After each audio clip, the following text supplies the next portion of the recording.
Hi friends, ఈరోజు మన ఛానల్లో మిరప్పళ్ళతో పచ్చడి నిల్వ ఉండేలాగా 2 సంవత్సరాలు అయినా సరే బాగుంటుంది, కలర్ చేంజ్ అవ్వకుండా, టేస్ట్ చేంజ్ అవ్వకుండా కొన్ని టిప్స్తో అయితే ఈరోజు మా అమ్మగారు అయితే చూపించబోతున్నారు. ఇది కొరివి పచ్చడి అని కూడా అంటారనమాట.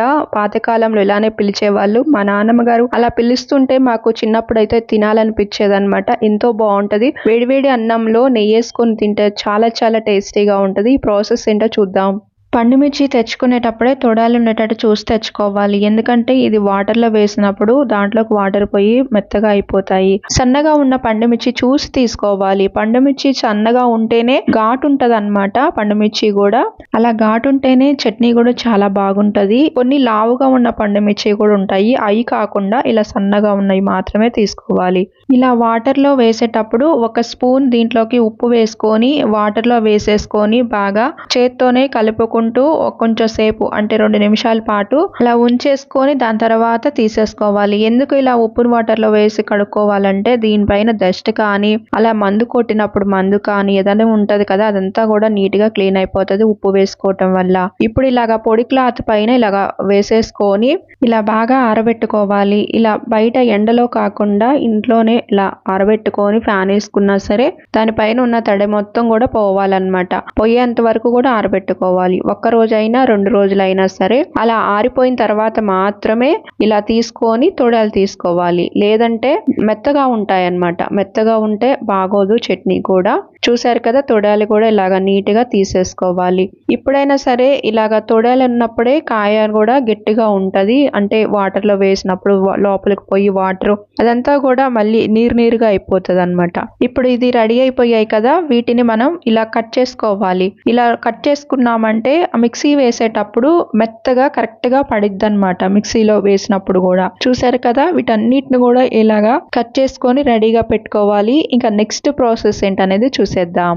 మనం కేజీ పండుమిర్చి తీసుకున్నాము కాబట్టి దీనికి పులుపు కోసం ఇప్పుడు మనం చింతపండు కూడా 150 గ్రాములు తీసుకోవాలి. దీంట్లో కొంచెం బెల్లం ముక్క కూడా వెయ్యాలి. అప్పుడు కలర్ కూడా బాగుంటది అనమాట. దీంట్లో 2 అల్లం ముక్కలు కూడా ఇలా చిన్న ముక్కలు వేసుకుంటే 2 సంవత్సరాలు నిల్వ ఉన్నా సరే మంచిగా టేస్టీగా బాగుంటది అనమాట. కలర్ కూడా బాగుంటది. దీంట్లోకి ఉప్పు కూడా రాళ్ళు ఉప్పు తీసుకోవాలి. ఈ ఉప్పు అయితేనే బాగుంటది చట్నీకి నిల్వ ఉండడానికి. ఇప్పుడు ఈ ఉప్పు కూడా మనకైతే 1/2 గ్లాసు ఉప్పు అయితే పట్టింది. అంటే ఈ పండుమిర్చి ఘాటు ఉన్నాయి కాబట్టి ఇలా కొంచెంగా మిక్సీలో వేసుకుంటూ వీటిని మిక్సీ పట్టుకోవాలి. అప్పుడే మనకి కరెక్ట్ గా ఈ మిక్సీ కూడా పడుతుంది అనమాట. చూసారు కదా మనకి ఎలా గట్టిగా ఉందో చట్నీ అనేది. లూజ్ అనేది రాకూడదు. లూజ్ లేకుండా గట్టిగా ఉంటేనే చట్నీ కూడా బాగుంటది. నిల్వ ఉన్నా సరే టేస్ట్ కూడా చాలా బాగుంటది అనమాట.